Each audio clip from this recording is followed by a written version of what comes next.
This is Europe, a continent where empires rose and fell.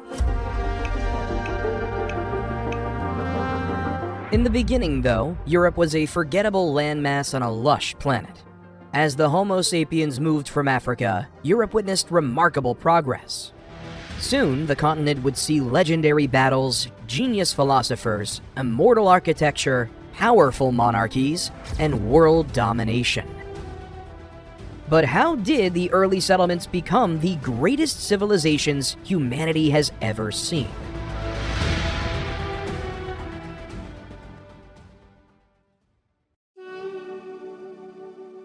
The people of Kyrgyzstan on the modern-day island of Cyprus in 7000 BC changed the way of life of Europeans. They paved the way for agriculture. The settlement was surrounded by a defensive wall made of large stone blocks. The houses within the settlement were circular and built using a combination of stone and mud brick construction. The interior of the houses featured multiple rooms, indicating a level of sophistication in architectural planning. They lived off wheat, barley, lentils, and peas. Ultimately, the people of this ancient city spent their days creating food. While the need to feed yourself is crucial, early Europeans also found creating massive stone structures called megaliths equally important. From 4000 to 2000 BC, various megaliths appeared across the continent, like in modern-day County Clare in Ireland. Polnabrone Dolmen is a large portal tomb with 3 standing stones holding it in place for thousands of years. Throughout all of the megaliths, one still captivates us today. In modern-day Salisbury, UK, lies the magnificent Stonehenge, a structure that was once the hub of civilization. We will never fully know the purpose of a structure like this. While Stonehenge was being built all the way on the other side of the continent, the first advanced European civilization was upon us. On the island of Crete, under the leadership of King Minos, the Minoan civilization became a hub for trade. The Egyptians, Phoenicians, and Mesopotamians met on the island of Crete. While exchanging goods, they also exchanged cultures and ideas with the Minoans. The Minoans took the ideas they'd learned from the other cultures. They created the roots of all European languages in a model known as Linear A. Their language was very similar to the Egyptians in a lot of ways, as it was based on various symbols, which can be used to create a variety of different meanings. Around 1600 BC, on the mainland of Greece, the Mycenaean civilization took the complex nature of Linear A and made it simpler, creating a language system of 87 distinct symbols. The Mycenaeans created their civilization based on the city-states. Each city would be ruled over by a warrior king, known as a wannix, who controlled the surrounding territories and maintained a hierarchical society. They relied on the support of aristocrats and nobles to govern their city-states effectively. The Mycenaean city-states engaged in diplomacy, trade, and occasional conflicts with one another and neighboring civilizations. They were not unified under a single Mycenaean state. Still, they existed as separate entities, each with ruling elite and administrative systems, creating influential cities and states, such as Mycenae with its massive Cyclopean walls, Pylos with its palace of nectar, and Sparta with its impressive military. Each of these cities and states would work independently until conflict strikes. While in modern-day Turkey, the city of Troy rose. Like its Mycenaean counterparts, it was an independent city-state that ruled its people without the help of any greater civilization, until the start of the Trojan War. Around the 13th and 12th centuries, the Prince of Troy, Paris, was invited to the realms of Sparta for a diplomatic mission by King Menelaus. Paris, though, didn't just come for trade. He came to steal King Menelaus' wife, Helen. Once Menelaus found out about the abduction, he called upon Mycenaean leaders to defend their oaths and loyalty against the enemy. The first time that many Europeans worked together and bonded against an enemy civilization. Upon reaching Troy, the Greeks besieged the city for 10 years. The Trojan defenses held firm against the Mycenaean onslaught. The Mycenaeans devised a plan to infiltrate Troy using a wooden horse, the famous Trojan horse. They built a massive wooden structure and hid a select group of warriors inside it. The rest of the Mycenaean fleet pretended to sail away, leaving the horse as an apparent victory trophy. The Trojans, unaware of the Mycenaeans' ruse, brought the horse within the walls of Troy. That night, the Greek warriors emerged from the horse, opened the city gates, and allowed the returning Greek forces to enter Troy. The city was sacked, and its inhabitants were either killed or enslaved. Though the historical accuracy of this story is highly questioned, as most of it was taken from Homer's literary masterpieces, the Odyssey and the Iliad. What the Trojan War did, though, is that it brought the idea that different city-states throughout Greece could work together in a sort of union against a collective bad. However, the Mycenaean city-states would begin to decline shortly after the Trojan War was allegedly fought, due to the struggles of internal conflicts, and the occasional attacks from the mysterious Sea People. With the Mycenaeans out of the way, around 1100 BC, the naval warriors of the Phoenicians started to set up colonies across the continent. Their capital of Tyre was in modern-day Lebanon, across from Europe on the eastern side of the Mediterranean. From this position, they could send their naval forces to establish colonies all across Europe, from Malaga and Gadir in Spain to Modia and Lilybaeum in Sicily. They also began to ally with emerging Greek city-states, such as Corinth, forging an intimidating power. Due to their extensive trade network, their alphabet of 22 letters spread across the European world. In 800 BC, the Greek continent was dark. The writing system of Linear B was utterly inactive. Literacy was on its way out, and invasions were non-stop. However, in modern-day Austria were the Celts, and the rise of the Hallstatt culture. During this era, iron, a superior and more accessible metal than bronze, came into widespread use. The mastery of ironworking techniques revolutionized weapons, tools, and other implements, enhancing the capabilities of the Celts in warfare, agriculture, and craftsmanship throughout Europe. The discovery of iron also had significant economic implications, as it facilitated trade and the development of complex regional networks throughout Europe. The Hallstatt culture was characterized by its rich burial customs, indicating social stratification and a growing sense of identity and prestige. Prominent members of society were interred in elaborate tombs, often accompanied by valuable grave goods. These burials showcased the wealth and status of the individuals, and highlighted the emerging hierarchy within Celtic society. Trade was pivotal during this period, with the Celts establishing extensive European networks. The Hallstatt culture was a hub for exchanging goods, ideas, and cultural influences. They traded salt, a valuable commodity from local salt mines, and other resources like amber, metals, textiles, and luxury items. The Celts interacted with neighboring cultures through these networks, including the fledgling Greeks and the Etruscans. Initially, the Etruscans were just a small group of immigrants from Lydia in Asia Minor who ventured to mainland Italy. While the Greeks were struggling, the Etruscans were able to gain a foothold, creating strong city-states of Veii, Tarquinia, and Cerveteri. Though in Greece, the city-states were just little tiny polis. Initially, the term polis referred to a fortified area or citadel which offered protection during times of war.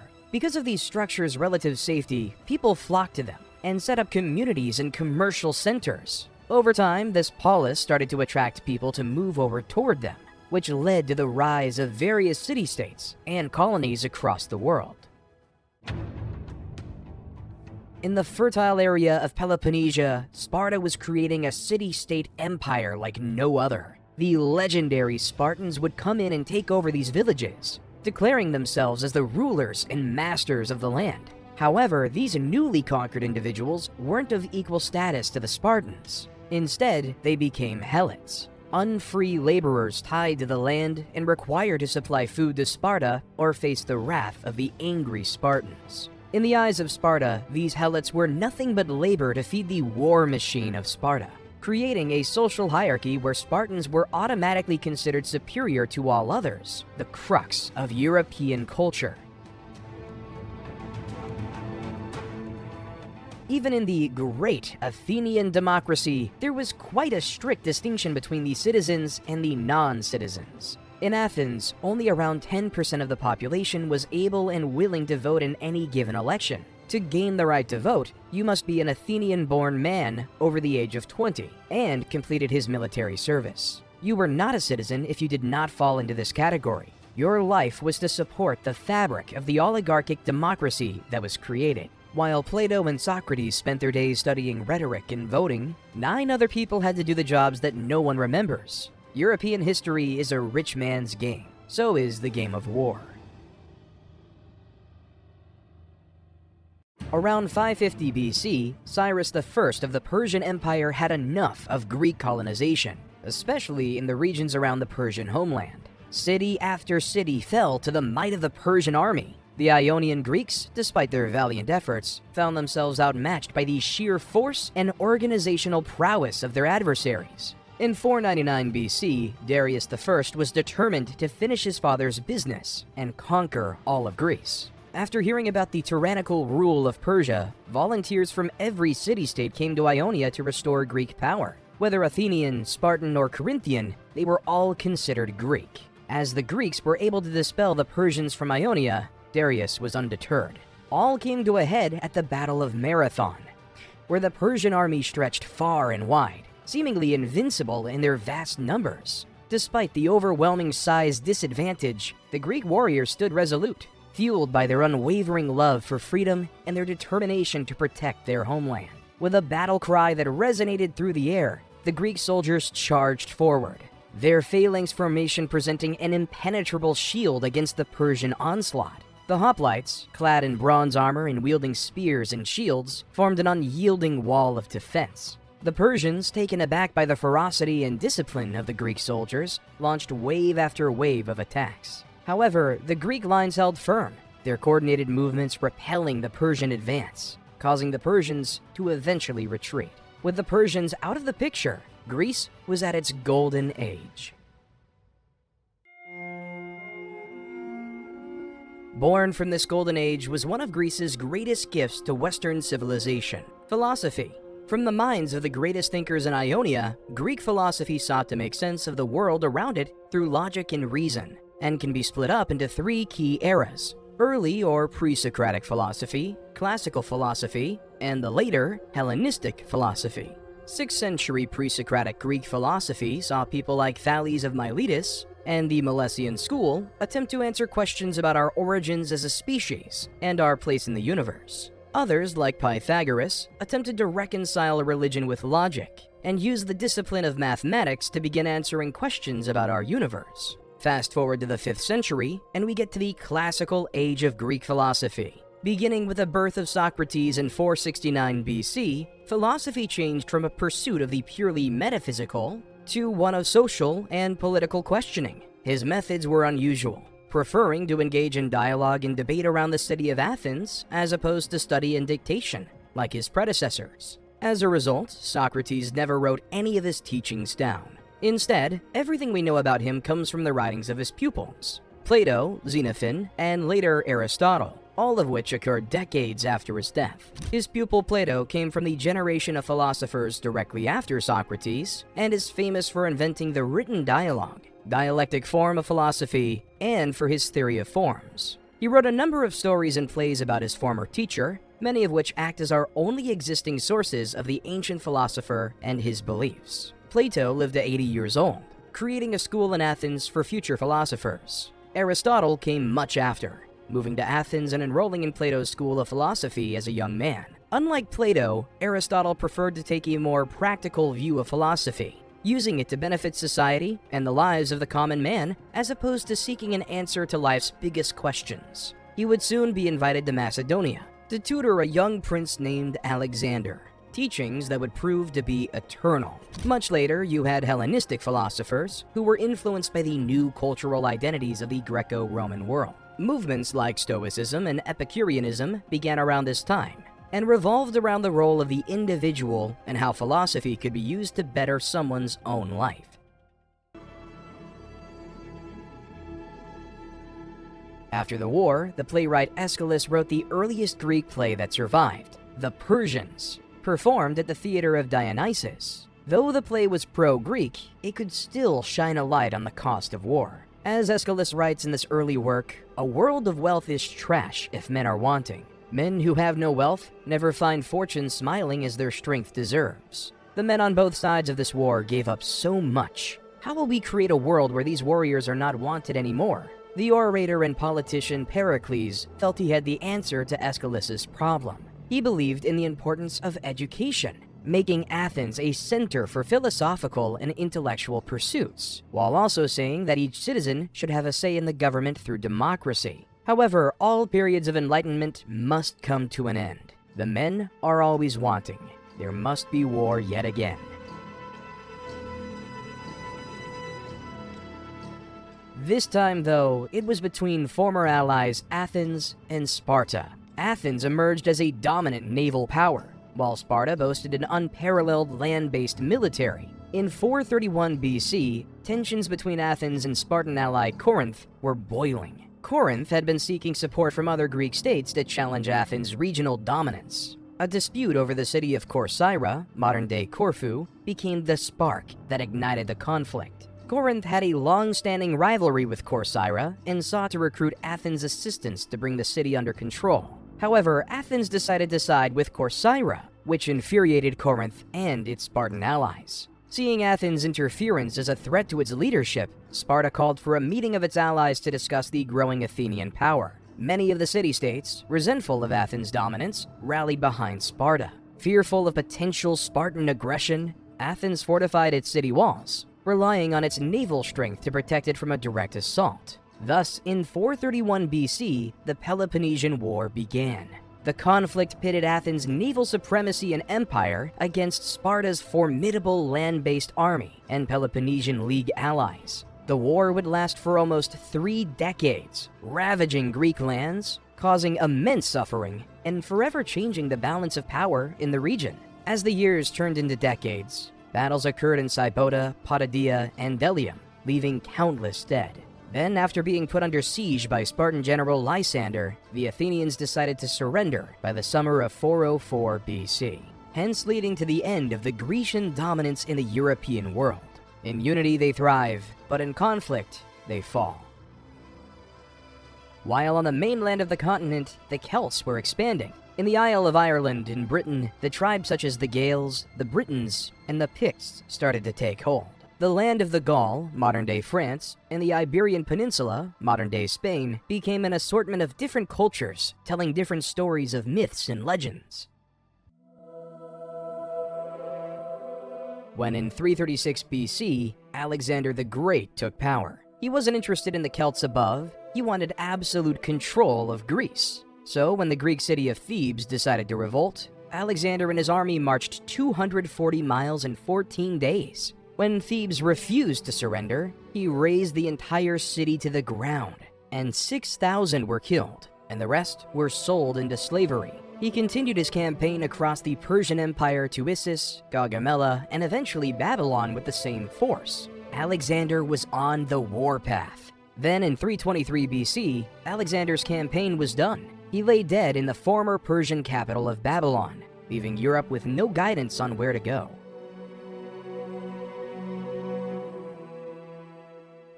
It would have seemed to many at the time of Alexander's conquests that the vast world in which they lived was beginning to shrink rapidly. Where empires marched, they brought with them trade, and improved road networks that linked east and west for the first time in centuries. Maps of the ancient world were surprisingly detailed for the time, with many key landmarks and geographical features present in their drawings. You had the work of Herodotus of Halicarnassus in 425 BC, who traveled much of the ancient world, recording what he saw and compiling it into his book, The Histories. A reconstructed map of the world based on Herodotus's writings showed just how extensive his travels and understanding of the local geography really were.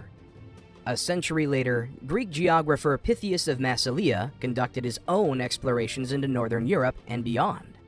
He circumnavigated both Ireland and Great Britain, writing extensively about both before continuing his journey north into a land of eternal darkness and constant snow. He was the first scientific thinker to record the existence of the Arctic and polar ice, and is also believed to have been the first Greek to make contact with the Celtic and Germanic tribes of northwestern Europe.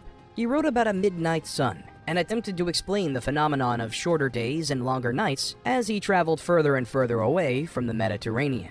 His voyage of 330 BC and the subsequent writings he produced were highly regarded during antiquity, and would have no doubt furnished the libraries of every great thinker of the time. Despite this, though, no original sources survive into the modern era, and what we know comes from snippets and references from other writers centuries later.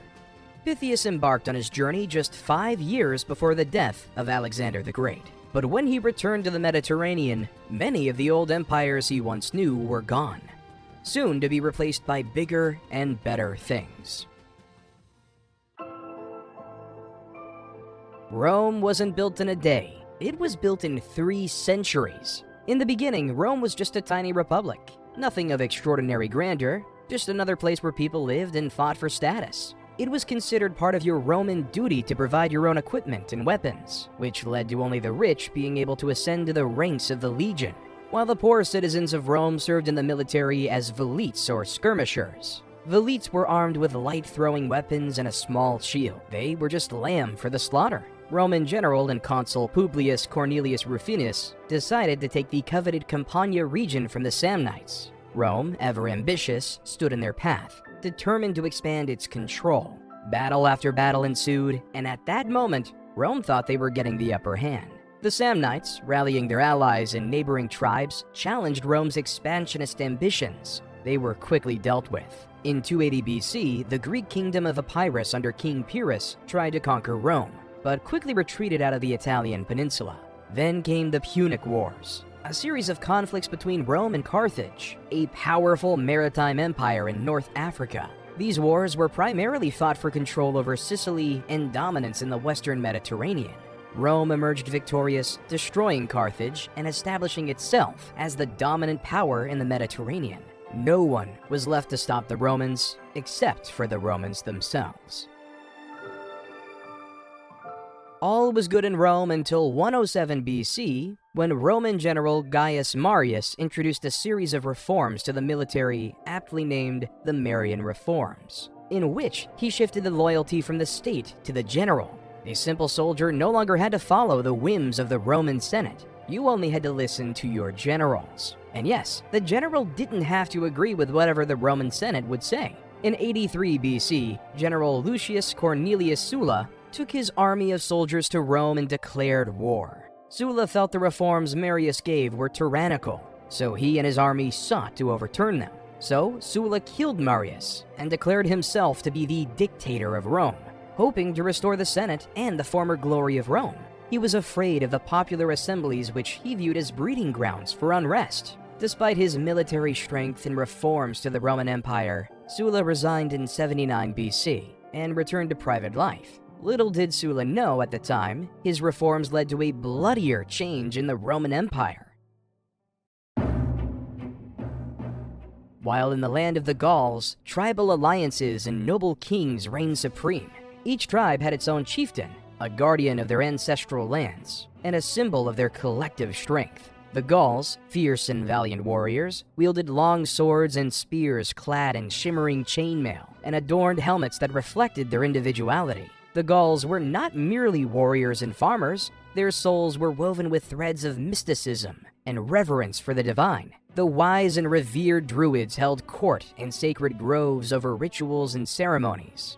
The Druids, intermediaries between the ethereal and the earthly, guided the Gaulish people, dispensing wisdom, healing, and justice. Though, according to the Romans, they were just mere barbarians. They didn't follow the Roman ideals of decorum. They didn't share the same culture. They were just different.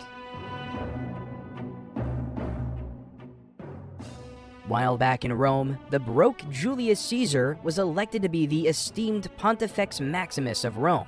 However, his expensive campaign left him deeply in debt. So, Caesar had a lot of power with no money. Caesar did what any debt-ridden influential person would: go to war with the Gauls. The Gallic Wars, spanning 8 long years from 58 BC to 50 BC, became a crucible of bloodshed, strategy, and unwavering determination. With his unparalleled military genius, Caesar unleashed his legions like a thunderstorm upon the unsuspecting tribes of Gaul. His first challenge came from the Helvetii, a formidable Gallic tribe who sought to migrate to new lands. Caesar confronted them with steely resolve, seeing an opportunity to exert his power. The clash was fierce, but Caesar's disciplined legions proved superior. In a resounding victory, he shattered the Helvetes' dreams of expansion and brought them under his control. Emboldened by his triumph, Caesar turned his gaze toward the powerful Nervi, a fierce tribe known for their martial prowess. The battle that ensued was a titanic clash of swords and shields, a whirlwind of bravery and desperation. Against all odds, Caesar's legions emerged victorious, their unwavering discipline and strategic acumen prevailing over the Nervi's fearless ferocity. The Arverni, a proud and mighty tribe, stood as a formidable obstacle in Caesar's path. Led by the charismatic and courageous chieftain Vercingetorix, they rallied numerous tribes in a desperate bid to drive out the invader. The land shook as the Roman legions clashed with the united Gaulish forces in the siege of Alesia. Surrounded by fortifications and facing an army that outnumbered his own, Caesar orchestrated a daring plan. His legions encircled the Gaulish stronghold, cutting off any hope of escape. The battleground trembled as the Roman war machine relentlessly pounded the walls of Alesia. Through months of relentless siege, Caesar's resolve remained unyielding. The Gauls fought with a desperation born from their love for their homeland. Still, against the disciplined might of Rome, their resistance faltered. In a pivotal moment, Vercingetorix, realizing the futility of further struggle, surrendered to Caesar. His sword laid at the feet of the conqueror. Vercingetorix was taken as a prisoner to Rome and paraded through the streets as part of Caesar's triumph. He was imprisoned for 6 years before being publicly executed in 46 BC, marking the end of the Gallic resistance against Rome. Though the Roman Senate was against the power Caesar was grasping, the chants of Hail Caesar, made his rise unstoppable. Following the way of Sulla and Marius before him, the Senate was weak, and General Julius was now the emperor. As one may rise, one may fall, because on a dreaded day in March 44 BC, Caesar entered the Senate house, and the conspirators surrounded him, feigning support and loyalty.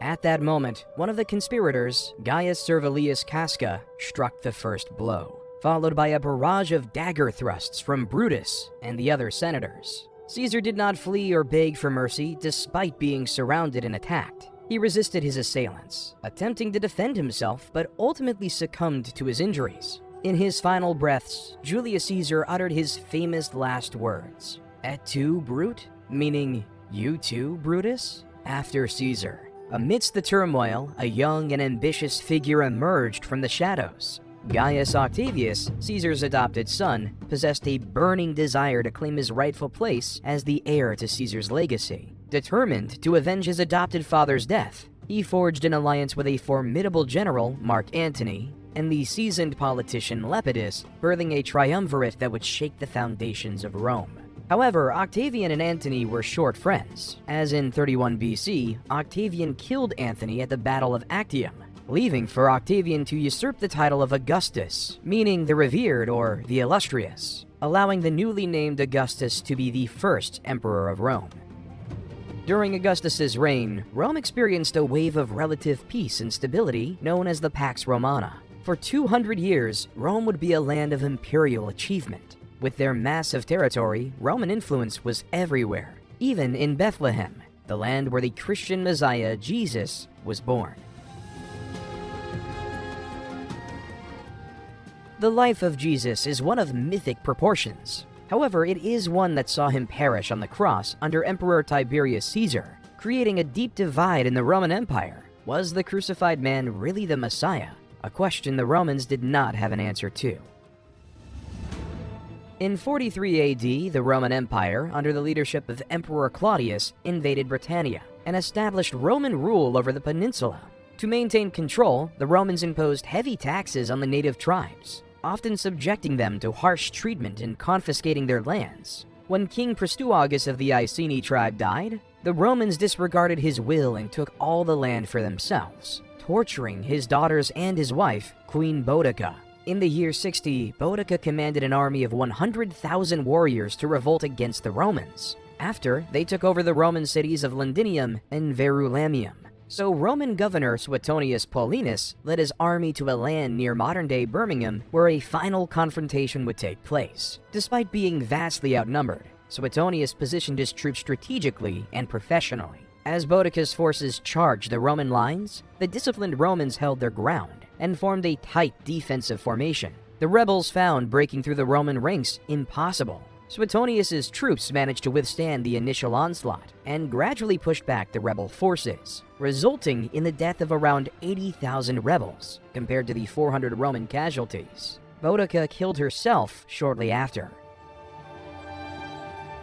However, the Pax Romana in the city of Rome was still going strong. In 72, under Emperor Vespasian, the construction of the Roman Colosseum began.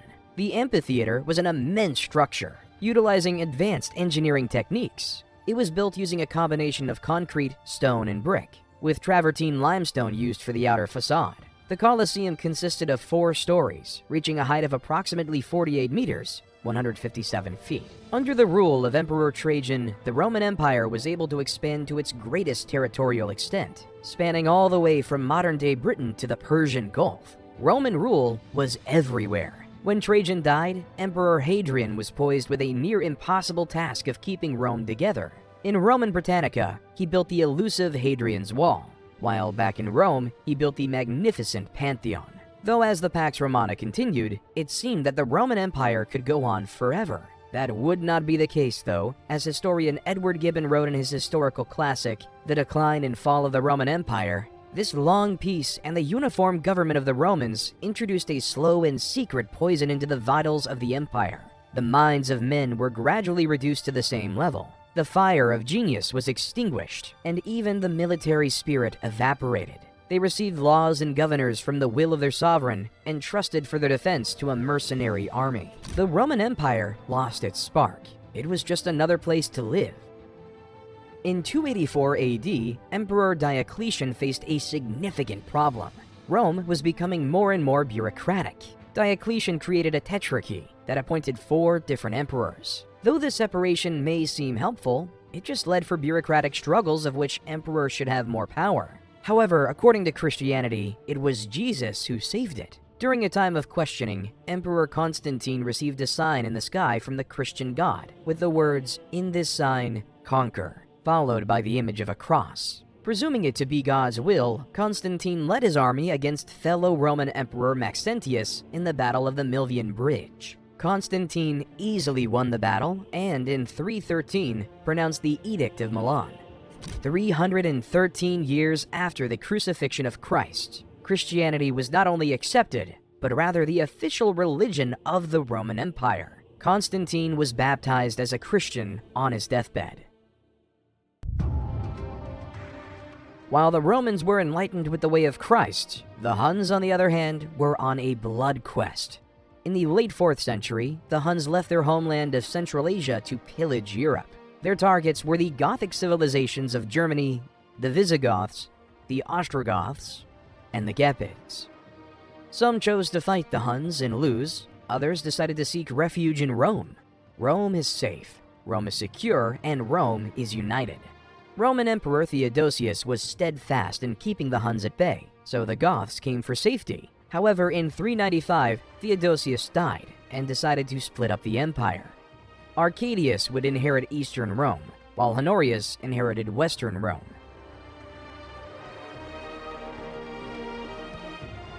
In the weaker western Rome, King Alaric of the Visigoths stood at the precipice of his greatest ambition, Rome. In the heart of a fateful night on the 24th of August, 410, the Visigoths unleashed their fury. The gates of Rome crumbled before the relentless tide. As a storm unleashed, Alaric and his warriors surged through the breach, their battle cries reverberating through the moonlit streets. Once thought impenetrable, Rome trembled in the wake of the Visigothic onslaught. The city that had stood for 800 years, a symbol of grandeur and might, now bore witness to the wrath of those long scorned. Palaces and temples fell before the Visigothic fury, their treasures seized by the triumphant warriors. Yet amidst the chaos, Alaric's voice of reason resounded, urging his warriors to spare the innocent and respect Christian church's sanctity. As the fires of Rome dwindled, Alaric and his warriors departed, their mission accomplished, forever leaving it to bear the scars of that fateful raid. The Visigoths conquered Rome, but were unable to hold it. While the prospects of existence weren't so much better in eastern Rome, the notorious Attila the Hun gained power through torture and violence. Attila and his army stormed through the Balkans and the Danubian frontier. killing and ransacking all the way to the well-fortified city of Constantinople. However, due to Constantinople's high walls, Attila couldn't conquer it. Instead, he reached a peace treaty in which he would leave Constantinople alone in exchange for an annual tribute of 2,100 pounds of gold, a staggering sum. After Constantinople, Attila had Rome in sight. Attila met Pope Leo I, an emissary between the Huns and Rome. According to Christian legend, the apparitions of St. Paul and St. Peter appeared to Attila. They threatened to kill him if he didn't negotiate with Pope Leo I. After this mystical meeting, Attila decided to pull out of Italy and return to the Great Hungarian Plain. Whether because of his fear of the Pope and his saintly allies, or because his troops were stretched too thin and weakened by malaria, is still unknown, leading to the eventual end of the Hunnic Empire.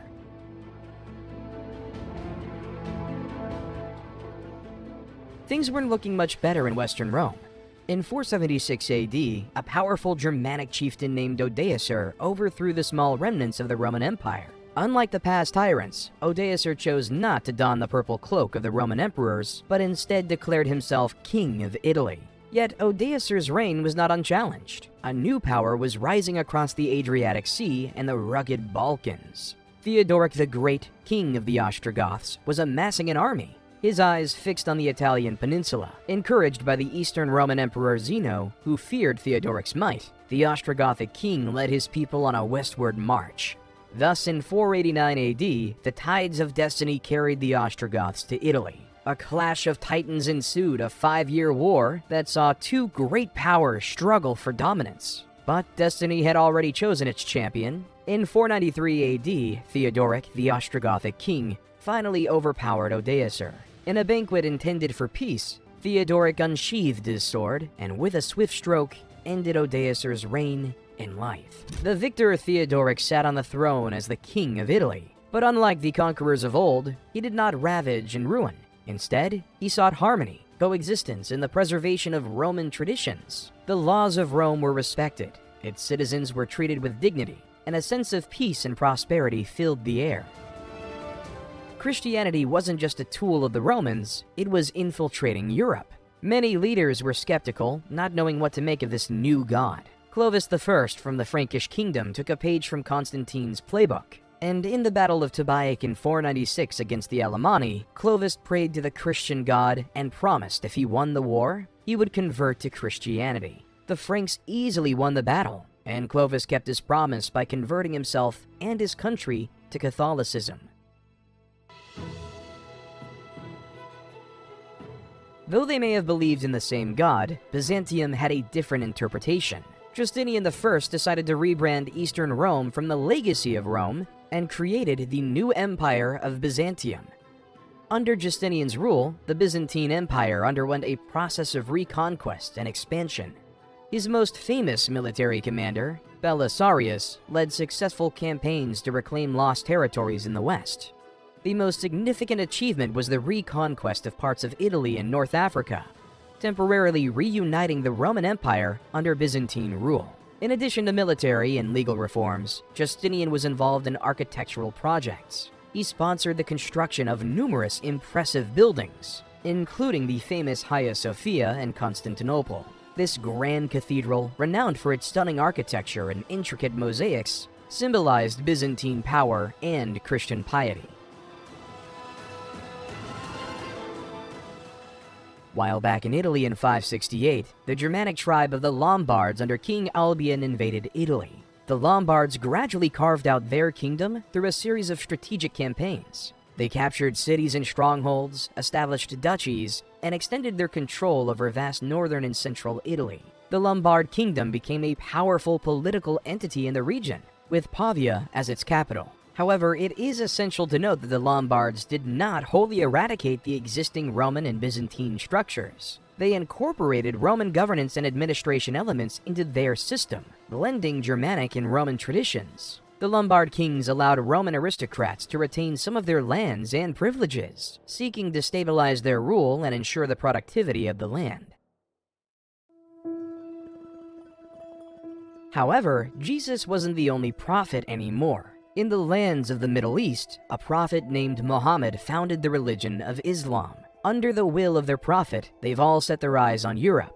General Tariq ibn Ziyad of the Umayyad Caliphate led an expedition across the Strait of Gibraltar, landing in southern Hispania with an army of Berber and Arab soldiers. The Visigothic kingdom, weakened by internal divisions and a succession crisis, was ill-prepared to face the disciplined and well-organized Muslim forces. Tariq ibn Ziyad swiftly advanced, encountering little resistance from the disunited Visigothic nobility. In the Battle of Guadalete, Tariq ibn Ziyad led his forces against the Visigothic army commanded by King Roderick. The battle proved a decisive turning point, resulting in a resounding victory for the Muslim forces. King Roderick was killed in the battle, further destabilizing the Visigothic leadership and creating the beginning of an Islamic Spain.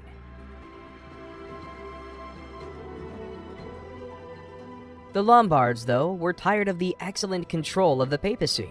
Being threatened by military action, Pope Stephen II pleaded with Frankish King Pepin the Short for military aid against the Lombards. Motivated by his ambitions and the desire to strengthen the Frankish influence in Italy, Pepin agreed to support the papacy's cause. In 754, Pepin led a Frankish army into Italy, launching a military campaign against the Lombards. The war between the Franks and the Lombards lasted for several years. Pepin's forces confronted the Lombards in numerous battles, gradually pushing them back and weakening their hold over the Italian territories. The decisive battle occurred at Pavia, the Lombard capital, where the Frankish army achieved a significant victory, leading to the demise of the Lombards. Feeling generous, Pepin the Short gave the papacy a small subsection of land, now known as Vatican City.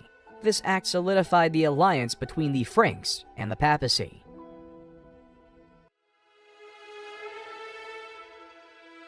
This allowed King Charlemagne, who ascended the throne in 768, with the papal support of the ideals of reuniting Western Rome. Through a series of military campaigns, he expanded the Frankish kingdom, incorporating territories that spanned modern-day France, Germany, Italy, and parts of other European countries. His military successes earned him the title of Emperor of the Carolingian Empire. This realm encompassed much of Western Europe.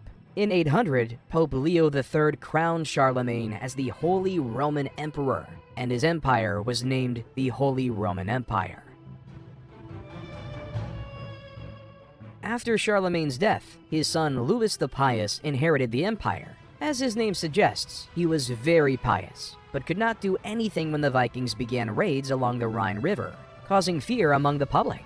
Why would anyone respect a leader who couldn't keep them safe? So Europeans started to create a system of feudalism in which they relied on the central government for defense, and landowning nobles started to enlist knights and vassals to protect their lands. These lands were worked by serfs, who were tied to their land. The serfs' sole responsibility was to make enough food to feed themselves and the knights, nobles, and kings. Of course, 90% of the population during the feudal eras were serfs, because producing food back then was a labor-intensive grind. After Louis the Pious died in 840, so did the Charlemagne Empire. Just like in the Roman Empire, infighting with the family caused them to split the empire in 3 ways. In the west, Charles the Bald oversaw France. In the east, Louis the German settled the lands of Germany. While in the middle, Lothair was given a middle kingdom that fell instantly, like a house of cards. As the Holy Roman Empire was dividing, the Vikings attacked all across the coasts of Europe. The Vikings pillaged, and pillaged. Then, in 911, King Charles the Simple sought to end the Viking attacks and forge a peaceful relationship with the Vikings in the region. Under the treaty's terms, King Charles granted the Viking leader Rollo the territory of Normandy, which consisted of lands along the northern coast of France. In exchange for the land, Rollo agreed to end his Viking raids and pledge his loyalty to the Frankish king. Rollo also agreed to convert to Christianity and was baptized in the treaty. For the first time, the Vikings had a permanent home and a legitimate position within the feudal system. They transitioned from raiders and invaders to landowners and rulers, adopting the customs and language of the region.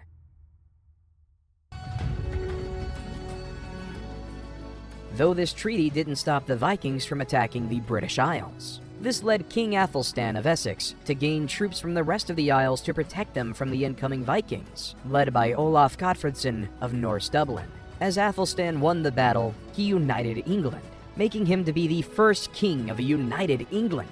and so began one of the longest monarchies in history. While in the East Frankish kingdom, Otto I wanted to follow in the quest of Charlemagne and create a united Rome once again. In the Battle of Lechfeld of 955, Otto beat the pagan Magyars. Then in 961, he led an army to Italy, recapturing land from all of the pagan kingdoms. Then in 962, Otto I was coronated to Pope John XII in Rome as the new Holy Roman Emperor.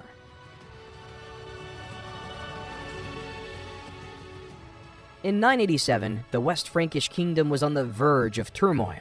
King Louis V died at age 20 without leaving an heir to take over their dynasty, leaving the French monarchy in peril. So, the French aristocracy had an election between Hugh Capet, a noble with extensive lands in the region of Isle-de-France, and Charles, Duke of Lower Lorraine. Through Capet's marital ties and high-powered friends, Hugh won the election and became France's first king. While the word of Christ was going strong, the beliefs in France and the Holy Roman Empire were utterly different from the ones in Byzantine. They argued over the role of the Pope, what language the Bible should be spoken in, and where the power of religion should lie. In 1054, the division became too big. Papal Legate Humbert of Silva, Canada, representing Pope Leo IX, excommunicated the Patriarch of Constantinople, Michael I Cerularius. In response, Cerularius excommunicated the legate and his associates. This led to a permanent split between the Eastern Orthodox and the Catholic Church. In January 1066, English King Edward the Confessor died without a natural heir. So they crowned Harold Godwinson, the mighty Earl of Wessex, to be king. The only problem, King Edward had already promised it to a man nicknamed William the Bastard from Normandy. When William saw Harold's coronation, he gathered an army and set sail for England. He landed at Pevensey in Sussex and built a fortified camp. Realizing the imminent threat, Harold and his tired troops marched south to face the Normans. On October 14, 1066, the decisive Battle of Hastings occurred in Sussex. The battle was intense, with both sides suffering heavy casualties. Ultimately, Harold was killed, likely by an arrow to the eye, and his forces were defeated. William the Bastard was crowned King of England on Christmas Day 1066, thus establishing Norman rule over England, which caused William to gain the name William the Conqueror, a much more terrifying name than a bastard.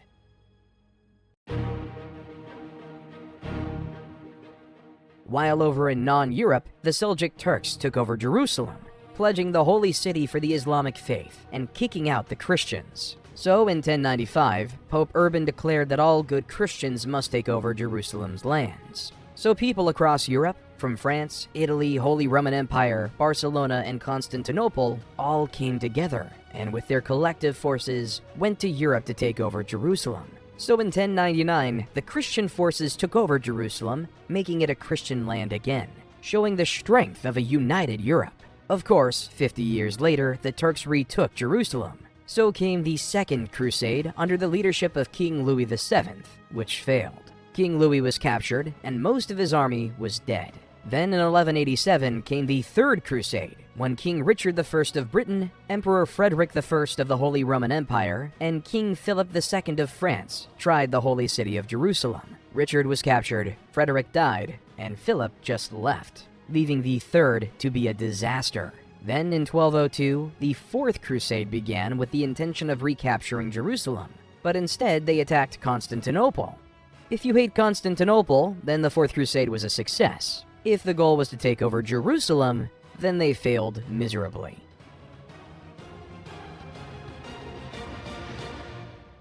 While back in England, King John was notorious for his arbitrary rule, heavy taxation, and disregard for the rights and privileges of his subjects, particularly the nobility. As discontent simmered among the barons, a group of rebel leaders, led by the brave and resolute Robert Fitzwater, decided it was time to take a stand against the tyrannical king.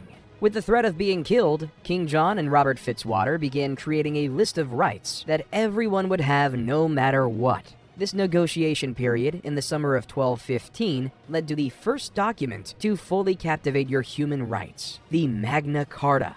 The Magna Carta guarantees that no new taxes unless a common council agrees. All free men have the right to justice and a fair trial with a jury. The monarch doesn't have absolute power. The law is above all men and applies to everyone equally. The Magna Carta was one of the first documents that gave individuals fundamental human rights. Before it, rights were nothing more than what your social class gave you.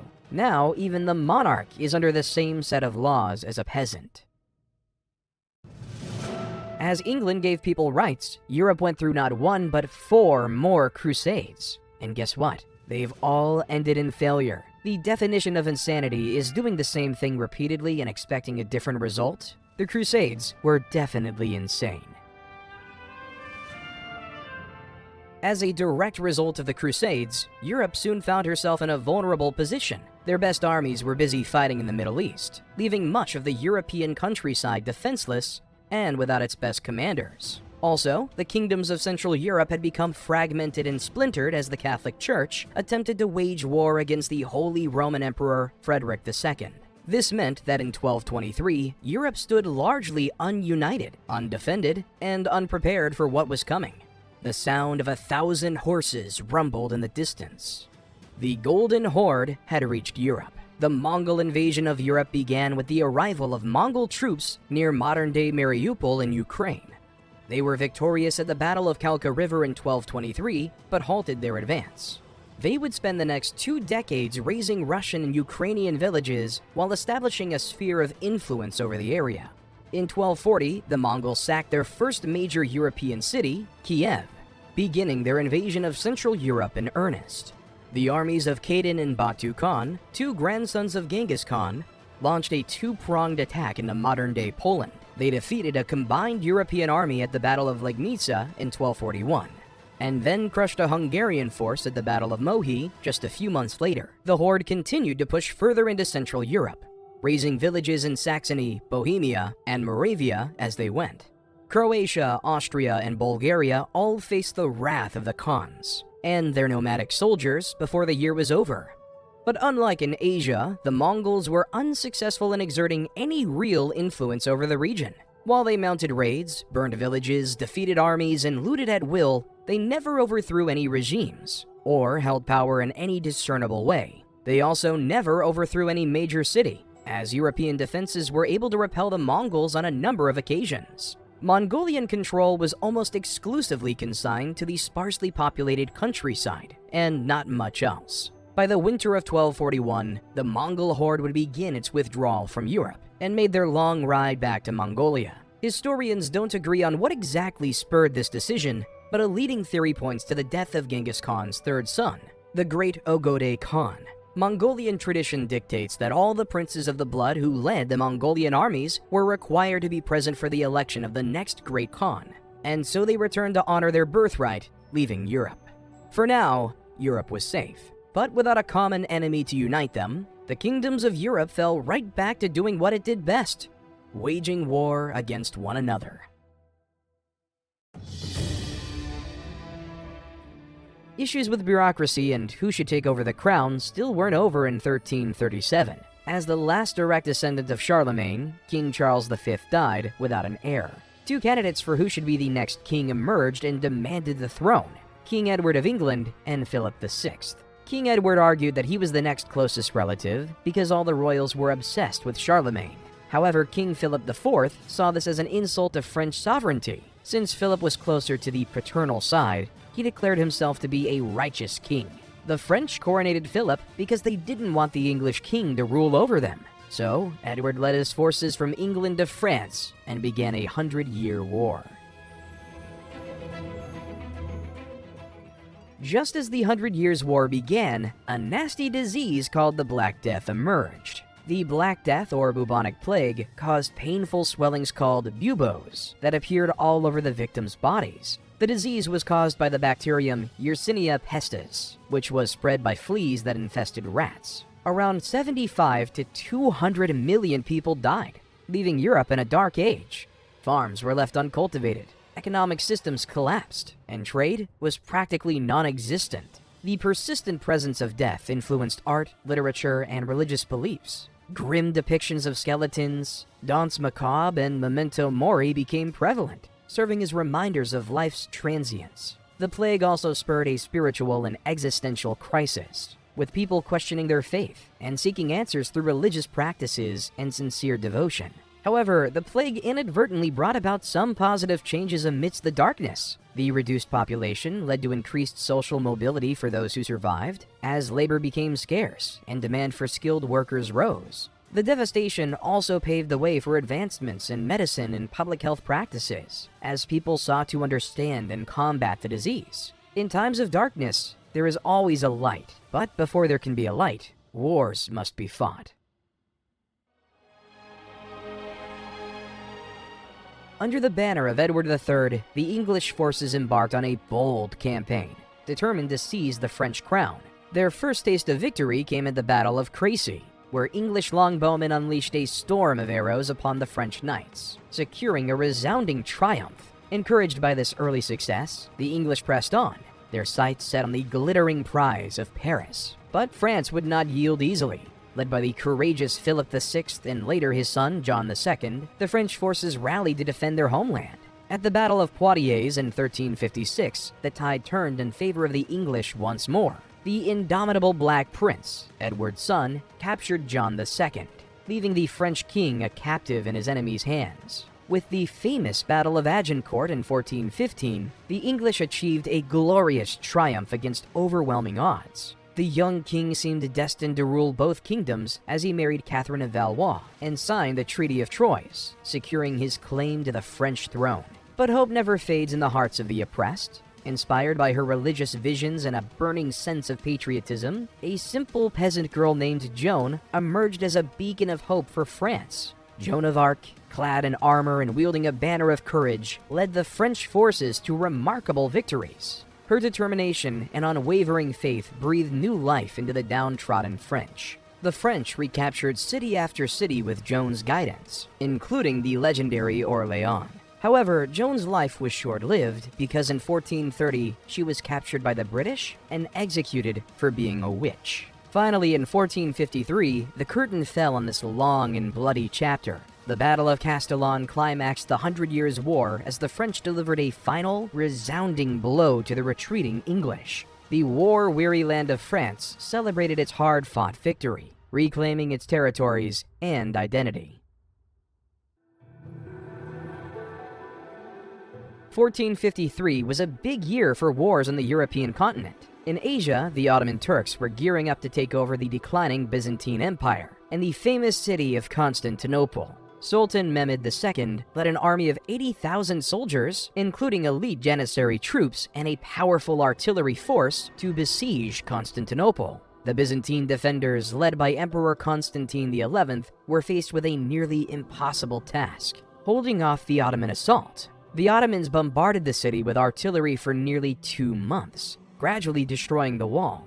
Then, on the fateful day of May 29, 1453, the Ottomans climbed up the wall and infiltrated Constantinople, causing the end of the Byzantine Empire. In 1453, all paths no longer led to Rome, and all trace back to the empire of Caesar was erased.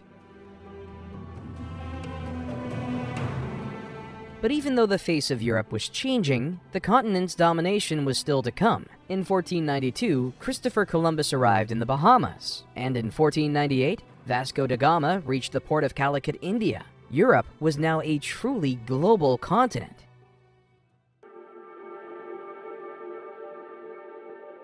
Then the light came. The Renaissance and an era of rebirth were upon us. In Florence, Italy, a young artist named Leonardo da Vinci emerged from humble beginnings. Blessed with a keen eye and insatiable curiosity, Leonardo delved into every field imaginable: painting, sculpture, anatomy, engineering, and more. With his brush, he brought the Mona Lisa's enigmatic smile to life, capturing her essence for all of eternity. He dissected the human body keenly, unlocking secrets hidden beneath the skin.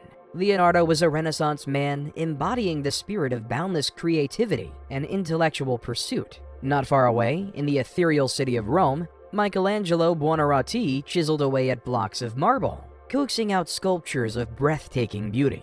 His masterpiece, the awe-inspiring David, stood tall and proud, symbolizing strength and resilience. Michelangelo's frescoes adorned the Sistine Chapel, where his brushstrokes transformed the ceiling into a celestial realm, teeming with divine figures and biblical stories. His art reflected a harmonious blend of technical skill and emotional depth, embodying the essence of the Renaissance spirit. Meanwhile, in the bustling city of Venice, the Venetian master Titian applied bold and vibrant colors to his canvases, creating vivid portraits and landscapes that capture the imagination. His mastery of color and light breathed life into his subjects, infusing them with a sense of vitality that radiated from the canvas. Titian's art resonated with the viewer's emotions, evoking a deep connection to the human experience. The thirst for knowledge and scientific understanding grew as the Renaissance swept Europe. In the small Polish town of Torun, Nicholas Copernicus peered into the night sky and dared to question the prevailing wisdom. Through careful observation and mathematical calculations, Copernicus proposed a revolutionary idea.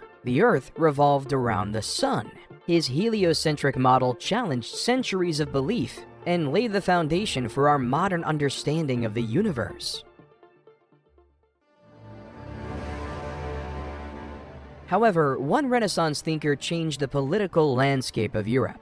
In 1517, Martin Luther famously posted the 95 Theses on a church in Wittenberg, Germany. Luther's essay had two main ideas. One, the Bible is the central religious authority, and two, humans may reach salvation only by their faith, and not by their deeds. This mere idea changed how individuals viewed religion. Minor gentry and impoverished agricultural workers saw Protestantism as a way of addressing the social issues caused by the Catholic Church. Back in the time of Luther, being a Catholic was a pay-to-win game. If you pay an indulgence to the church, all your sins will be immediately forgiven. However, if we're all equal in the eyes of God, why should forgiveness be cost-based? Couldn't a peasant be forgiven too? This caused a revolt to spread quickly across different regions of Germany, with peasants forming armed bands and demanding their rights. However, the war came to a quick end when the Catholic forces were able to slaughter the poorly armed peasants. More than 80,000 people died in a war to find God. However, religious freedom is much easier when you're a king. In 1534, King Henry VIII saw an annulment of his marriage to Catherine of Aragon. However, Pope Clement VIII refused, so King Henry VIII created his own church, the Anglican Church, so he can get as many divorces as he wants, though he doesn't. King Henry VIII had 6 wives, but only divorced 2.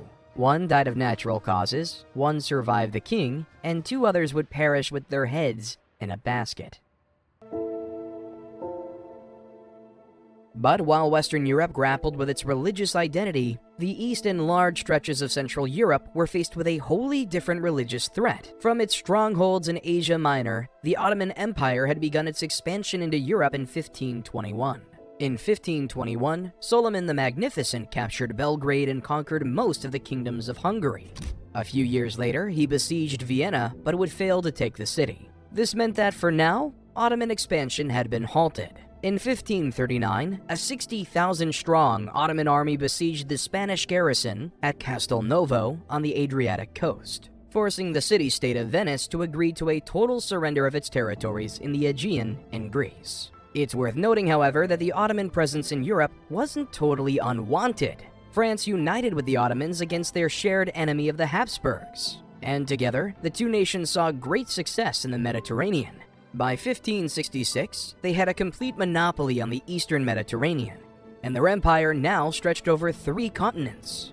But with this expansion came the horrors and atrocities of the Ottoman Empire.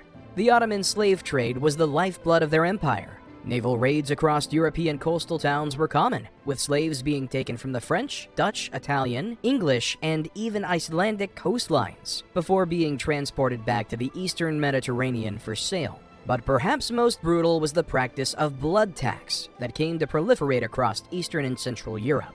Early one morning along the banks of the Adriatic in modern-day Serbia, a young boy hugged his mother goodbye and climbed onto a horse that would take him to the great city of Constantinople, nearly 1,000 kilometers away. Sent by his family as a tribute hostage, the young child was forced to convert from Christianity to Islam, before being impressed into the Ottoman army as part of a formidable and feared elite fighting unit, the Janissaries. His name was Jerzy Kastrioti Skanderbeg, and over the next 30 years, he would rise through the ranks and become one of the empire's greatest generals. This practice of child levying was common during Ottoman rule of Europe, and while it promised power to second-rate citizens, it also bred contempt. Skanderbeg is best known today for defecting against his Ottoman rulers and leading a 25-year revolt in Serbia against their conquerors. This was not an isolated incident, and many saw the practice of blood taxing as barbaric and brutal, and it directly contributed to the demonization of Islam in the West.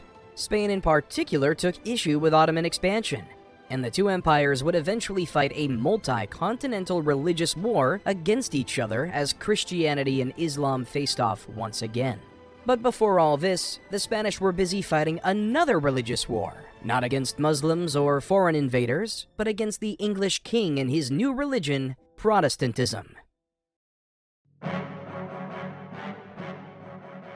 However, this Protestant behavior was abhorred by King Philip II, who viewed himself as a devout Catholic and defender of the faith. On the other hand, Queen Elizabeth I was a Protestant ruler of England who threatened his religious beliefs. So, Philip sent the famous Spanish Armada toward England. It carried with it the banners of the Catholic Church, symbolizing the divine mission it believed it was undertaking.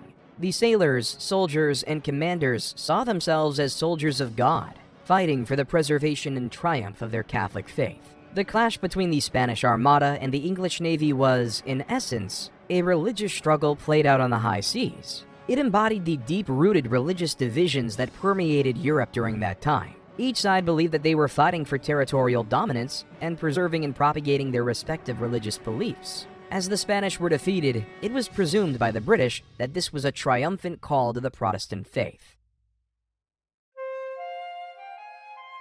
In the early 1600s, European powers embarked on a quest for new lands and riches. The English settled in Jamestown in Virginia, facing challenges but persevering. The Dutch established trading posts in the East Indies, building a powerful trading empire. The French founded Quebec, venturing into the wilderness for fur trading. The Spanish already had successful colonies in South America, creating wealth for their country.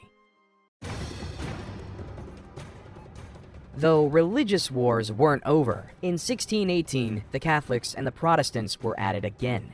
Emperor Ferdinand II ascended to the head of the Holy Roman Empire, a vast realm composed of diverse territories. His first actions sent shockwaves through the empire, forcing citizens to adhere to Roman Catholicism, even though many of the territories were Protestant. Like the city of Prague, fueled by a sense of injustice, the Bohemian nobility rose against Ferdinand II's religious edicts. The iconic defenestration of Prague unfolded as his representatives were thrown out of a window, symbolizing their rejection of his authority. The defenestration of Prague marked the beginning of the Bohemian Revolt. The primarily Protestant northern Bohemian states sought to break away from the empire, fragmenting an already loosely structured realm. They formed alliances with the Protestant Union states in Germany. At the same time, Ferdinand II sought support from his Catholic nephew, King Philip IV of Spain. Battles erupted across the land, and armies clashed in a brutal struggle for dominance. The conflict expanded beyond the empire's borders, with Ottoman Empire soldiers fighting alongside the Bohemians against the Poles who supported the Habsburgs. To the west, the Spanish army aligned with the Catholic League, a coalition of Catholic nations in present-day Germany, Belgium, and France, who supported Ferdinand II. The initial successes of Ferdinand's forces led to the dissolution of the Protestant Union, causing the scales to tip in favor of the Catholic cause. In 1630, the Kingdom of Sweden was led by the legendary Protestant Gustavus Adolphus. The Swedes pushed back against the Catholic forces and reclaimed lost territory. Under Gustavus Adolphus's leadership, the Protestant victories continued. Yet, tragedy struck when Gustavus Adolphus fell in the Battle of Lutzen in 1632. The Swedes wavered, their resolve shaken. The war ended in a stalemate, with the only decisive fact that 8 million people died in this war.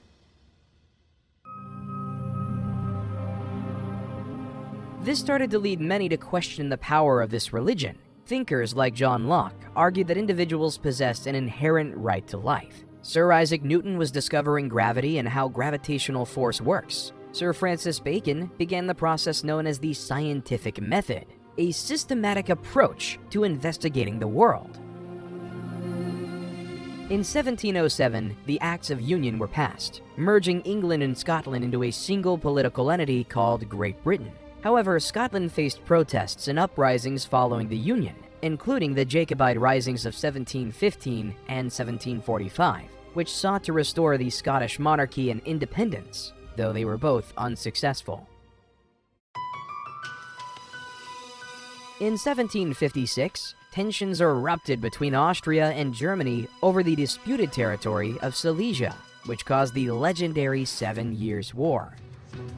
The Austrian Empress Maria Theresa sought to regain control over Silesia, which Germany had seized during the War of the Austrian Succession. In response to the Austrian threat, German Frederick the Great launched a preemptive invasion of Saxony. Frederick's audacious move caught the attention of other European powers. France, seeing an opportunity to weaken its longtime rival Austria, allied with Prussia. On the other side, Russia, Sweden, and eventually Austria formed a coalition against Prussia and its newfound ally, France. The stage was set for a brutal and complex conflict engulfing the continent. Frederick's tactical brilliance allowed him to hold off his adversaries. In the Battle of Zorndorf, he led his forces to a costly victory against the Russians. Despite facing overwhelming odds, Frederick's skillful maneuvering and disciplined troops allowed him to repel multiple coalition offensives. The war raged on, with both sides experiencing victories and setbacks. By 1760, Germany's situation seemed dire, with its territories occupied, its economy strained, and Frederick's forces stretched thin. However, with British subsidies and reinforcements, Frederick managed to turn the tide again. In 1762, the sudden death of Empress Elizabeth of Russia and the ascension of the more sympathetic Catherine II led to a change in Russia's stance. Catherine, desiring to end the war and secure her position as ruler, withdrew Russian forces from the conflict, leaving Prussia to face a weakened coalition. Finally, in 1763, the war ended with the signing of the Treaty of Hubertusburg and the Treaty of Paris. The treaties reaffirmed the status quo ante bellum, restoring most pre-war territorial boundaries. Silesia remained under German control, and Austria, though unable to regain the territory, focused on reorganizing its military and administration. In 1769, Scottish engineer James Watt redefined how to travel by introducing the steam engine. Watt invented a condenser that allowed steam to be condensed in a separate chamber, reducing heat loss and increasing the engine's power and efficiency, kicking off the Industrial Revolution. As the 7 Years' War was ending, the global influence of the Europeans was crumbling.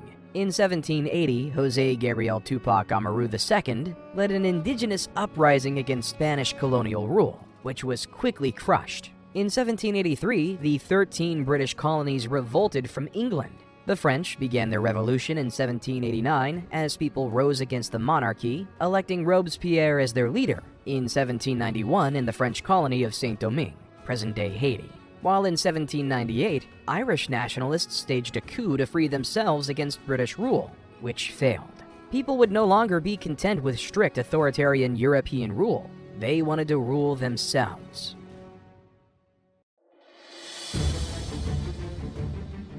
This idea of self-governance extended far beyond simple colonialist lines. In Europe, the French Revolution kicked off in 1789 with the storming of the Bastille on the 14th of July. Like their colonial subjects abroad, the people of France were tired of being told what to do by an unelected official who did not appear to represent them or their best interests in the slightest. France's population had boomed since the start of the century, but French institutions were unable to keep up with the demands of their growing populace. A third of all Parisians did not have steady work, and France's ability to grow grain and crops was not enough to feed all the mouths in the cities. Add a highly taxed and overflated economy, as well as Enlightenment thinking that directly challenged the king's divine right to rule, and you had the perfect conditions for revolution. Beginning with the storming of the Bastille on the 14th of July, 1789, France underwent a period of turbulent change. Aristocrats fled, the homes of tax collectors were burnt, and riots broke out in the streets of Paris.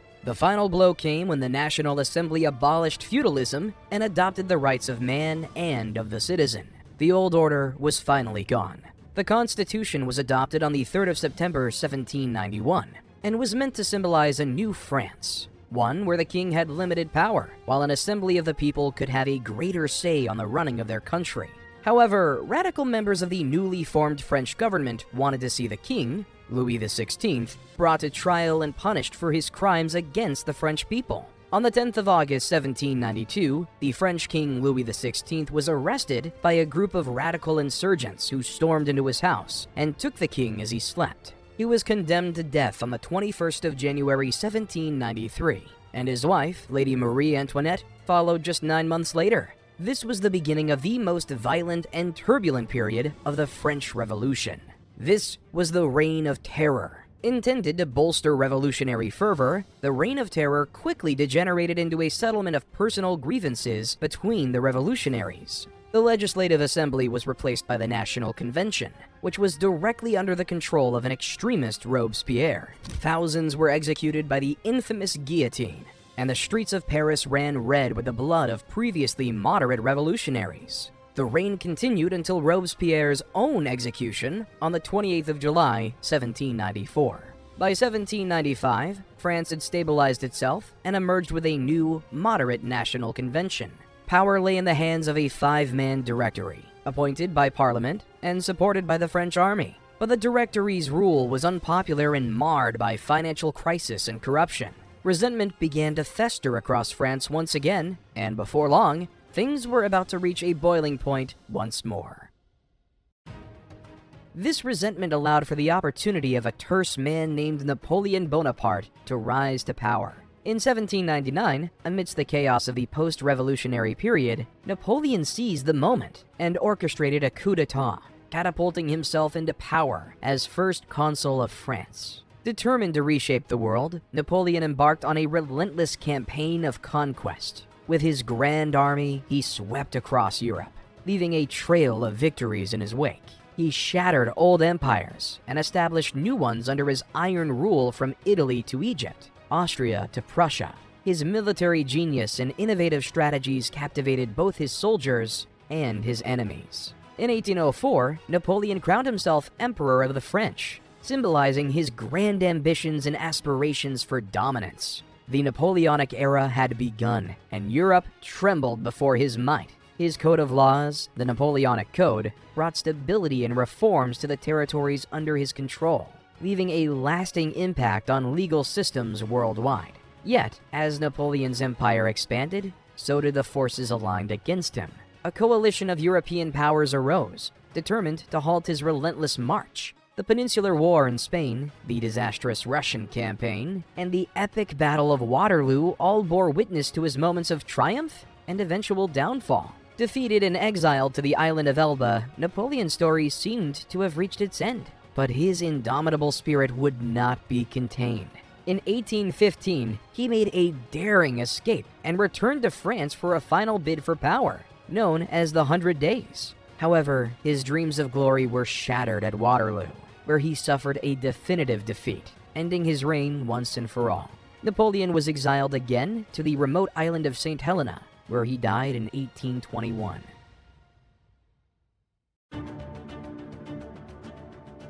As Europe went on, workers poured into the new industrial centers. Villages exploded into significant cities like Lyons, Paris, and London in a few years. In these cities, the masses lived under appalling conditions in crowded slums and damp cellars. Working hours were around 14 hours a day, and the workers were slaves to the rhythm of the machines. As the world was producing more and more steel, silks, and cotton, rather than being a serf tied down to the land, they were tied down to the machine.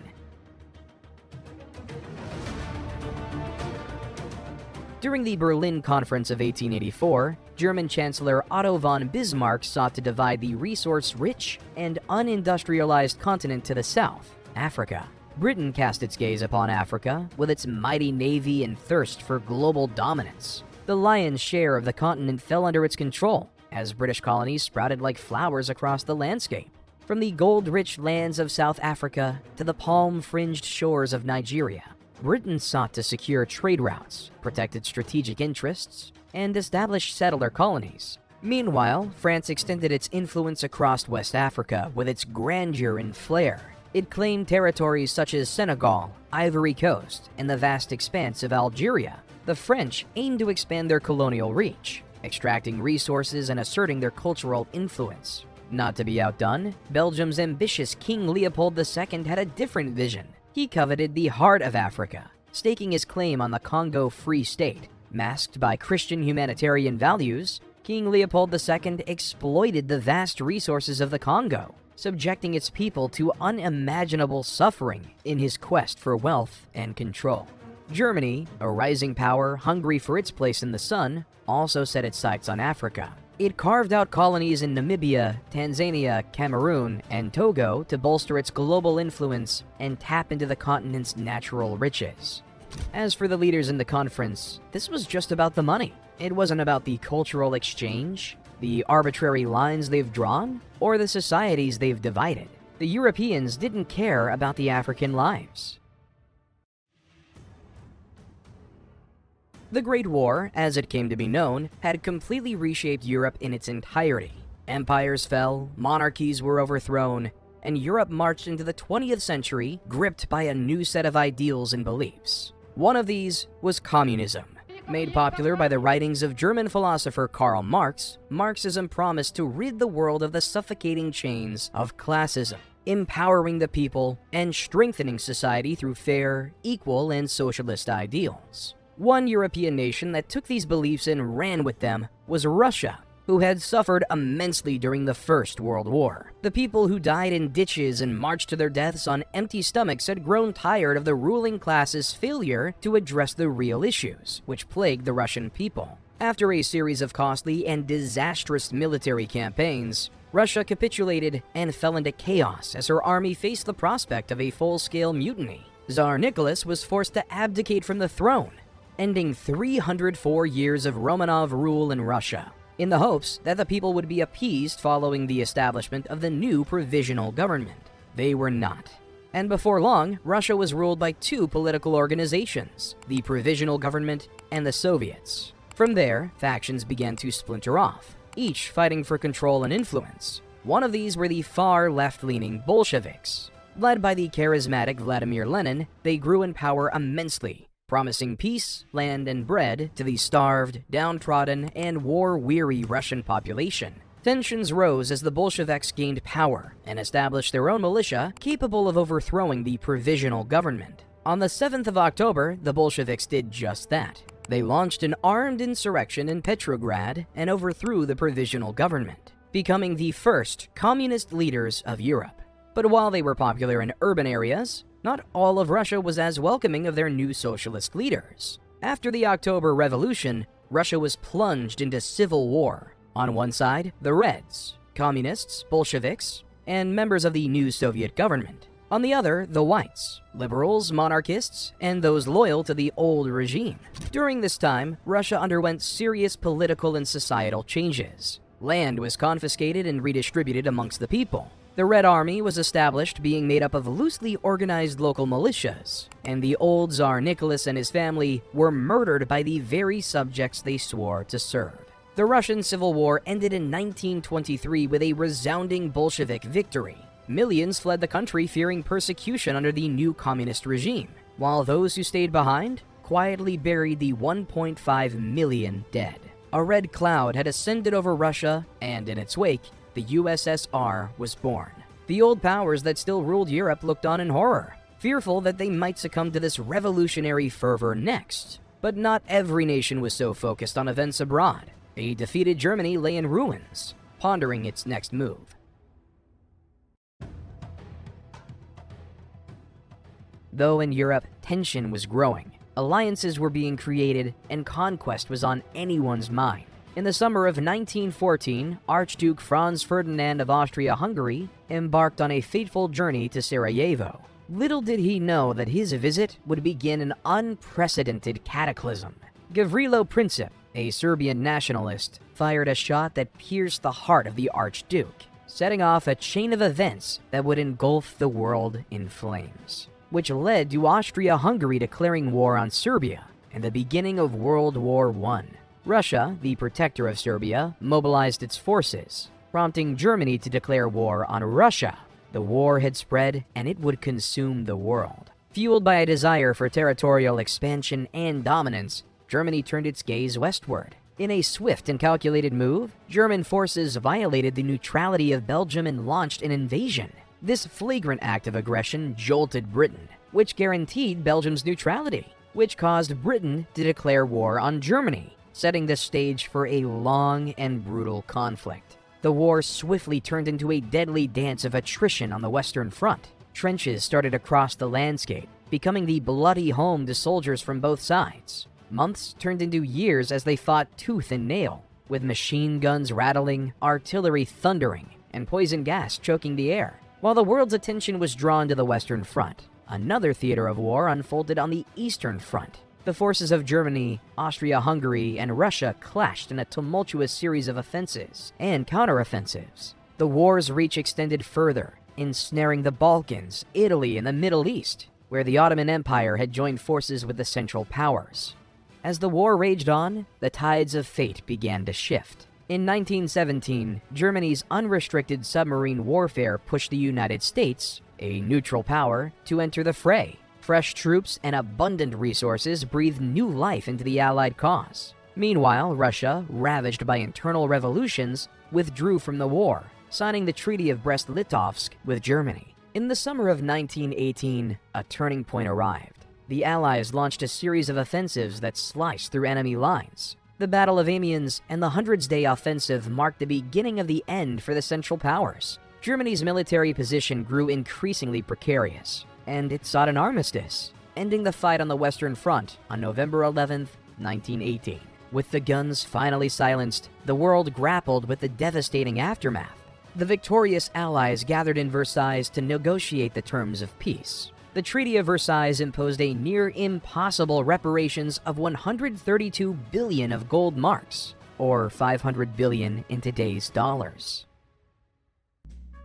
The German government had to ask themselves, how were they ever going to pay this high fee? The answer? Hyperinflation. The Germans devalued their money to the point of absurdity, where citizens carried wheelbarrows of banknotes to buy a loaf of bread. Unemployment soared, leaving countless families in despair. Dissent and discontent spread like wildfire through the streets, fanning the flames of political polarization.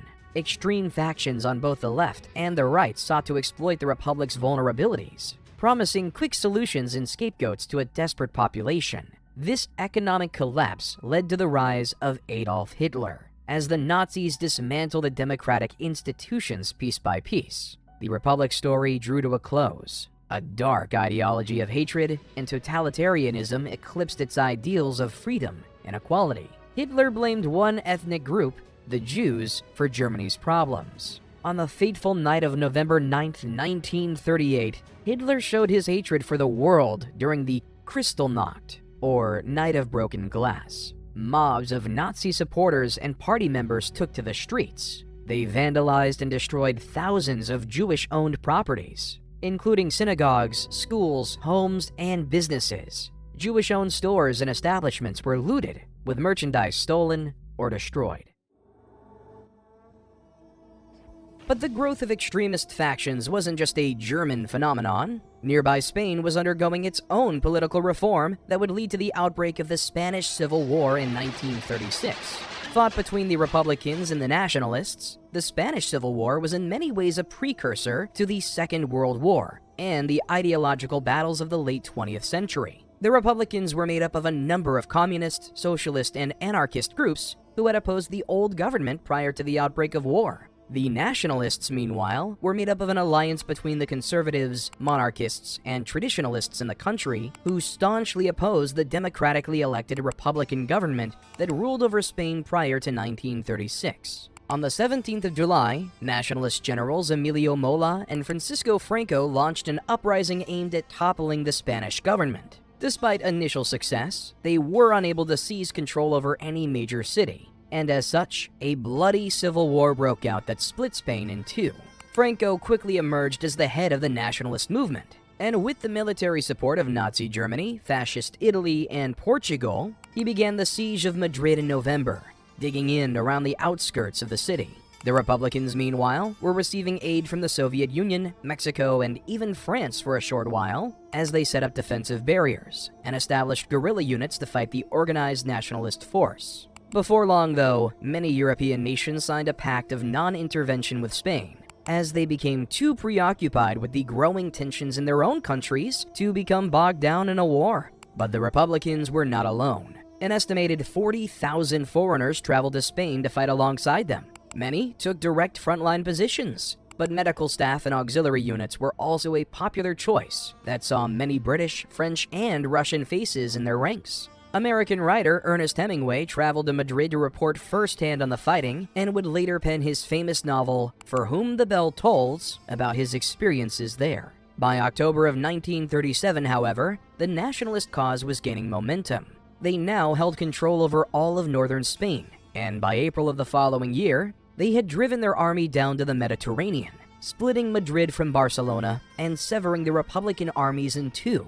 In December, Franco's men pushed into Catalonia, forcing an estimated 500,000 Spaniards to flee into France. On the 5th of March 1939, the Spanish government was sent into exile. Just 2 days later, Madrid fell to infighting amongst its Republican factions. Nationalist forces marched into the capital on the 28th of March, completely unopposed, ending the Spanish Civil War. What followed was the establishment of a fascist government in Spain under Franco and his men that would rule until his death in 1975. But before Europe even had a chance to react, their attention was drawn back to Germany and the Führer, who had just crossed the Czechoslovakian border and began his plan for European domination.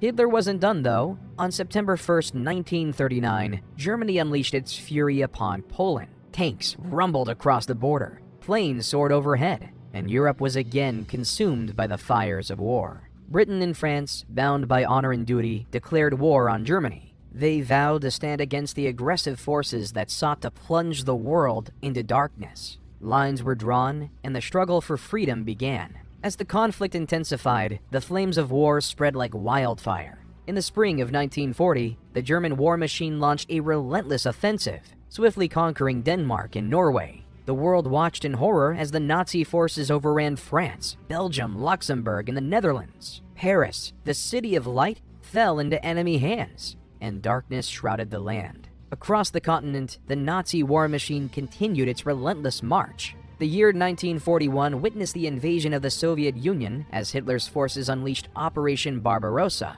The vast expanse of the Eastern Front became a battleground where countless lives were lost in a titanic struggle for control. As Europe trembled under the weight of war, the tides of destiny shifted across the seas. On December 7, 1941, Japanese planes destroyed the American naval base at Pearl Harbor, drawing the United States into the conflict. The sleeping giant awakened, vowing to stand alongside its European allies and bring the fight to the Axis powers. The war escalated further, making a dark turning point. The year 1942 witnessed the horrors of the Holocaust as the Nazis implemented their final solution, a systematic genocide of the Jewish people, killing over 20 million people in its wake.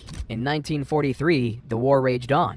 The Battle of Kursk, a colossal clash of tanks and soldiers, unfolded on the Eastern Front. The Allies made headway, liberating Sicily and Italy from fascist rule, while brave partisans fought a guerrilla war against occupying forces. 1944 brought forth the decisive moment. On the beaches of Normandy, the Allies launched a daring invasion. Codenamed D-Day, it marked the beginning of the end for the Nazi regime.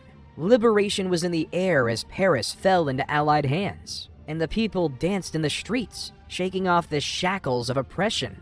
Then during 1945, the Soviet forces pushed deeper into German territory, liberating the horrors of Auschwitz and uncovering the true extent of Nazi atrocities. In Berlin, Adolf Hitler committed suicide in his bunker as the war's final act played out. The day of reckoning arrived. In May, Germany surrendered unconditionally, and the guns fell silent across Europe. Victory in Europe, known as VE Day, the darkest chapter in European history, had come to an end. Months later, the United States used an atomic bomb in Hiroshima and Nagasaki. ending the World War for good. As the smoke cleared, leaders and visionaries recognized the urgent need for economic reconstruction. They looked across the Atlantic, where the United States, untouched by the war's devastation, extended a helping hand. The Marshall Plan was unveiled, a great initiative offering financial aid and assistance to war-torn nations, a beacon of hope amidst the destruction.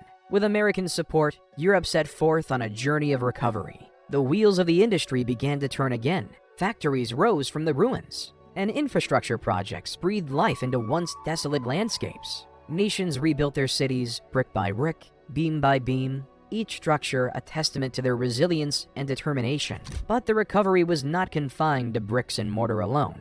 A spirit of unity and cooperation permeated the air. Leaders recognized that the only way to prevent future conflicts was through collaboration. They sought to unite Europe in a web of common purpose and shared destiny. In 1957, the Treaty of Rome was signed, heralding the birth of the European Economic Community. It was a proactive step towards integration, a commitment to free trade, and a common market.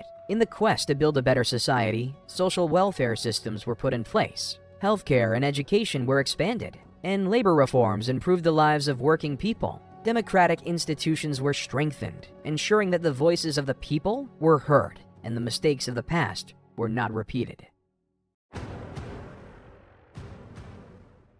But as is often the case in Europe, the lack of a common enemy meant that old friends were once again foes on the brink of war. Direct American involvement in the region led to one of the biggest ideological conflicts on the continent since the religious reformations of 1517. From 1945 until 1991, Europe was locked in a Cold War. Capitalism versus communism, East versus West, America versus Russia. And for the third time in a century, Europe was to be the battleground. On the 5th of March 1946, former British Prime Minister Winston Churchill gave a speech at Westminster College, Missouri, where he described an iron curtain that has descended across Europe, separating the East from the West. The term symbolized what Churchill saw as efforts by the Soviet Union to block itself off from Western influence and create their own sphere of control within the Eastern Bloc.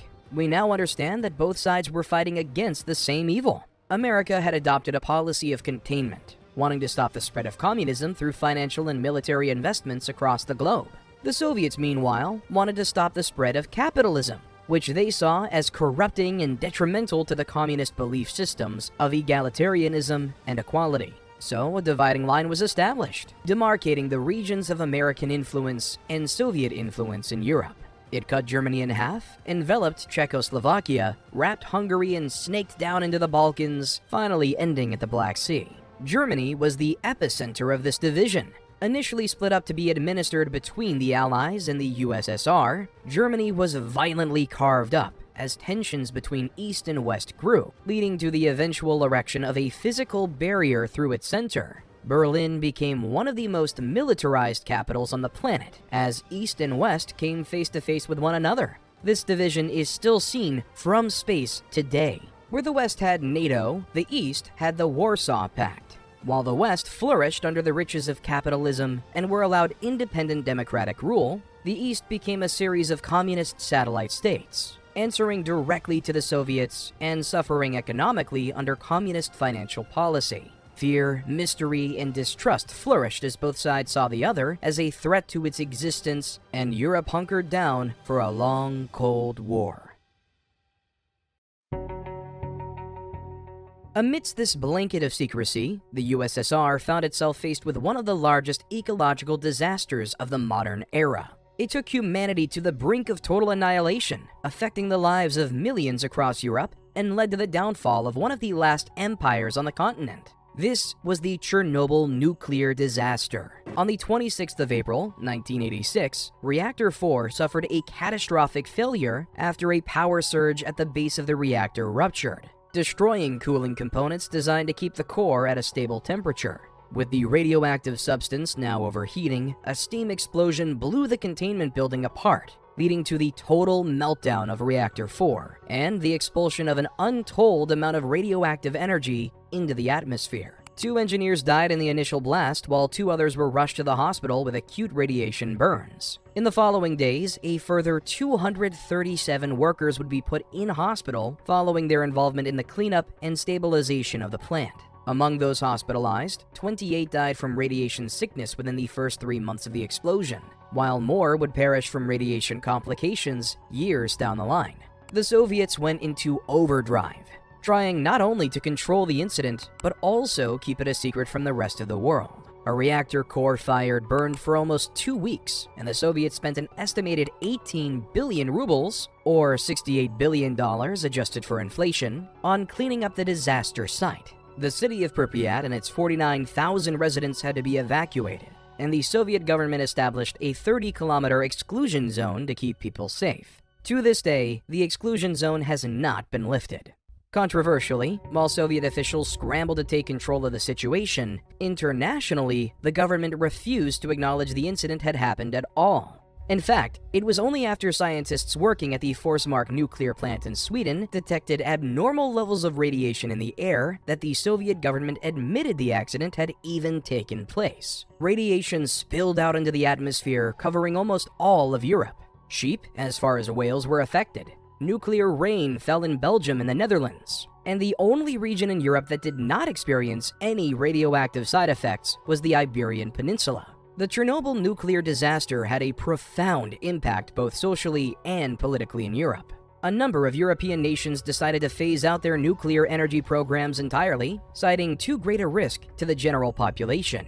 Meanwhile, in Moscow, confidence in the Soviet regime had eroded. Their hesitancy in reporting the meltdown to the global community and the subsequent loss of human life led many in the USSR to question just how important their lives really were to their communist leaders. In fact, the old way of life, familiar to so many in communist Europe, was about to change forever.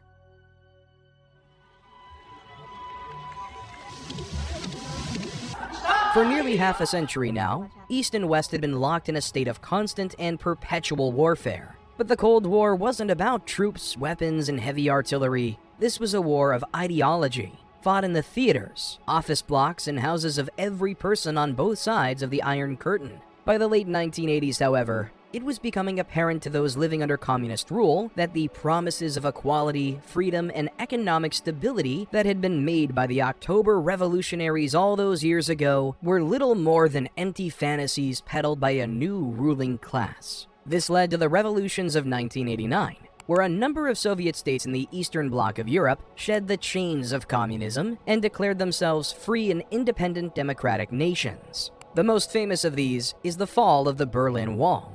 East German border guards had been issued strict shoot-to-kill orders against anyone who tried escaping into the West. And by 1989, 140 people had been killed trying to make the dangerous crossing.